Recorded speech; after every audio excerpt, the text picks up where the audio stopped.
Parque Nacional Cairala Sanana Gusmão. Secretário de Estado Floresta, Fernandino Vieira Hateten, governo declara Parque Nacional Cairala Sanana Gusmão, nebe localiza iha município Ainaro no Manufahi, declaran saihanesa patrimônio estado-unian. Dadang ne governo acelera hori define área protegida no Parque Sira, no ne indivíduo Sira labela privatiza hori halo expansão, bahela fatin Sira ka uso ba atividade selo.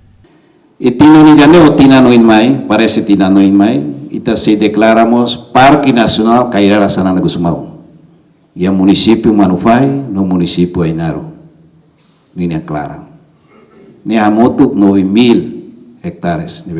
Se cara idane maka ia no governo constitucional idane mai ita declara, maka ita se ia Parque Nacional Rua. Parque Nacional Lino Coni Santana e município Lautem, Parque Nacional Cairala Sanana Gusmão ia município Manufai é município Ainaro.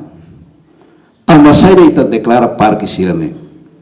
Ita declara Parque Sirane no área protegida para atu bele. Saia nessa propriedade estado-unian. Lá as propriedade privado ou pessoa alemã idanian. E a nação barat ema osa nia bele sai sosa fali aldeaida sosa sucuida nini nian tomat.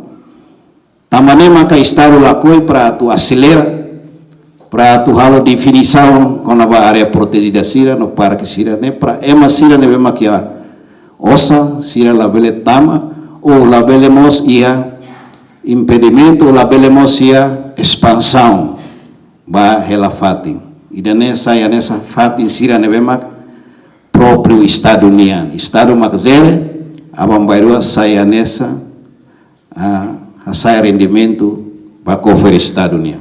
Idanema kita diálogo. No governo esforço halo declaração ba Parque Nacional Cairala Sanana Gusmão, tui resolução governo número 38/2015, ne atu salva, protege no conserva biodiversidade, hanesan flora no fauna, no ecossistema, habitat especial no protege recurso florestal Sira, no protege sítio histórico Sira Hotu, nebe ihare Parque Nacional Nelaran.